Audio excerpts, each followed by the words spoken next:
관심도 없을 뿐더러 제일 큰 문제는 내용조차도 잘 모릅니다. 결론부터 말씀드리면 정부에 요구하는 것처럼 보이면서도 그에 들어가는 비용 부담은 전 국민이 하는 구조를 정말로 동의합니까?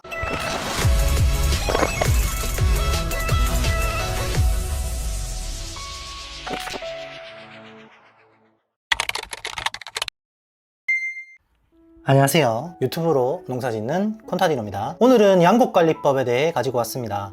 결론부터 말씀드리면 저는 양곡관리법을 엄연한 시장 질서와 논리를 파괴한다고 생각합니다. 여러가지 현상들과 수치들이 계속해서 보여주고 있지만 정치권에서는 정말 비겁하게 표심 목적으로 전략적으로 흔들고 있고 재고는 차고 넘치는 와중에 생산을 하겠다는 의지로 가격 보장과 과잉 생산분을 의무적으로 사달라고 하는 건 너무 과한 것 같은데 말이죠. 물론 벼농가는 현재 재배 면적이 대한민국에서 제일 많고 가장 많은 투자를 하셨을 거라 생각합니다. 그런데 이 과잉 생산분을 대한민국 전 국민의 세금으로 나눠서 고통 분담을 하자는 방법은 합리화될 수 없는 부분입니다. 정부에 요구하는 것처럼 보이면서도 그에 들어가는 비용 부담은 전 국민이 하는 구조를 조금만 생각해도 알 수 있을 건데 말이죠. 저의 주변 지인들은 도시와 농촌이 골고루 공존하는 편입니다. 하지만 입장이 매우 다릅니다. 아니 적어도 제 주위에 벼농사를 직접 하시는 분만 양곡관리법에 대해 강력한 입장을 말씀하시고 일반적인 분들은 관심도 없을 뿐더러 제일 큰 문제는 내용조차도 잘 모릅니다. 솔직히 고백하면 저도 전혀 몰랐으니까요. 양곡관리법의 내용을 아주 단순하게 압축시키면 한 문장이 됩니다. 쌀 가격이 폭락하든 남아 돌든 어떻게 되든 무조건 정부에서 사줘라. 결론은 전 국민이 고통 분담하자는 이야기입니다. 이게 지금 시대에 맞는 말인가 모르겠습니다. 반대로 지금 양곡관리법을 강력하게 주장하는 분들에게 의견을 듣고 싶어요. 가뭄, 홍수, 태풍으로 벼농사가 폭망이 돼서 햅쌀의 생산량이 어마어마하게 줄었다고 가정해봅시다. 시장가가 훨씬 높아졌는데도 불구하고 무조건 정부에 정해진 가격으로 팔아야 합니다. 자, 이제 질문 드릴게요. 정말로 동의합니까?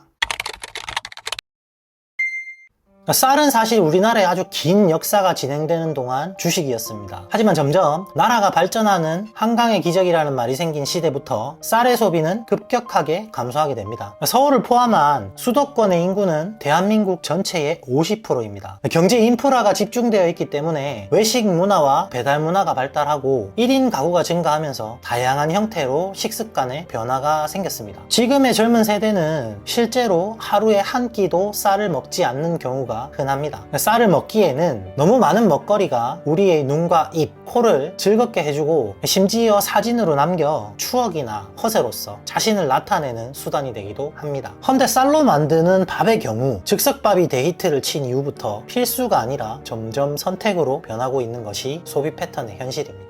아니라고 반대하고 싶은 분들이 많으시겠지만 슬프게도 대한민국 쌀 소비는 정말 엄청나게 줄었습니다. 쌀가루 등 가공식품으로 대체를 해보려는 움직임이 있지만 요리를 잘 모르는 제가 봐도 쌀가루로 음식을 만들어내는 것이 밀가루보다 쉽지 않을 뿐더러 수입에 의존하는 밀가루의 식감과 가격에서 도저히 비빌 수 있는 상황은 아닌 것 같아 보입니다. 현실은 이렇게 고민하라고 계속 신호를 보내고 있는데 늘 그래 왔던 것처럼 생산하고 늘 그래 왔던 것처럼 양곡관리법을 강력하게 주장하고 있는 상황이 정말 많은 사람들에게 공익적으로 도움이 되는 건지 특정 사람들만 도움이 되는 건지 잘 모르겠습니다. 쌀 이외의 대부분의 작물은 우리나라 자급률이 낮아 수입에 의존해야 합니다. 현재 90% 아니 100%에 육박하는 자급률을 가진 작물은 벼가 유일하죠. 2년 전부터인가요? 콩으로 인한 식용유 파동이 한번 크게 왔었고 그 후로 밀가루 파동이 왔었습니다. 그 이후 가격은 떨어지는 것 없이 계속해서 오르고 있는 상황이죠. 이 파동들은 결국 자급률이 낮은 외부 자원들입니다. 외부 영향을 덜 받기 위해서 쌀의 생산량은 정부에서 지켜주고 있는 부분이 크죠. 우리나라는 쌀이 주식인 나라이니까요. 하지만 지금 소비 패턴이 앞에 설명드린 대로 변화한 만큼 농업계도 변해야 한다고 생각하는데 벼농사를 짓는 분들은 웬만해선 다른 작물로 넘어가려 하지 않습니다. 일단 농민 입장에서 제일 먼저 손해를 보게 되는 것은 투자입니다. 농지와 함께 농기계에 엄청난 투자가 이루어져 있기 때문에 무조건 넓은 면적을 재배하고 수확해야 투자비를 보전할 수 있기 때문이죠. 웬만한 벼농사용 농기계는 외제차 한 대 값 정도 하니까요. 한 대가 뭔가요? 2대, 3대 가격 나가는 농기계도 굉장히 흔합니다. 두 두 번째로는 벼를 포기하고 다른 작물로 변경했을 때 농가 소득의 하락입니다. 대한민국 농업의 자동화는 벼농사에 집중되어 있습니다. 가장 큰 노동력 절감을 가져다준 녹색혁명의 작물이죠. 요즘은 이항기를 통한 모내기 작업의 시작부터 마지막에 수확하는 콤바인까지 단계별로 자동화가 되어 있습니다. 심지어 방제조차도 드론으로 약을 뿌리는 시대가 열렸죠. 하지만 다른 작물로 넘어가면 당장의 인건비가 늘어나는 기초적인 부분과 수매가 보장되지 않는 매출 감소로 농가 소득에 당장 타격을 입는 상황이 발생할 수도 있습니다. 그래서 다시 벼농사로 돌아가는 분들이 많다고 합니다. 이런 현실들이 과잉 생산인 걸 뻔히 알면서도 그 판에 들어갈 수밖에 없고 양곡관리법을 필사적으로 지켜내야 하는 이유가 돼버리는 거죠.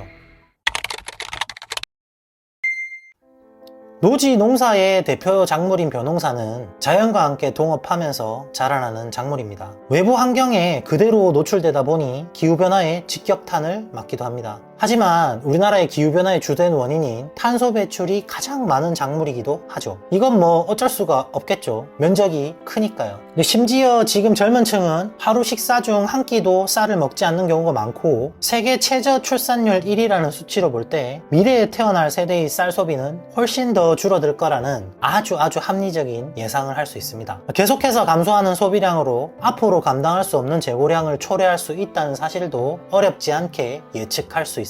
주변의 현상들은 생산 면적과 양의 감소가 필요하고 고민해야 하는 시기라는 걸 계속 신호로 보내고 있습니다. 쌀값은 보전하고 과잉 생산분에 대해서는 의무적으로 매입해달라는 목소리만 계속 높이고 있죠. 이게 방향적으로 맞는 것인지는 정말 잘 모르겠습니다. 정말 진지하게 생각하지 않으면 진짜 힘들어질 것 같은데 저만 그렇게 생각하는 걸까요?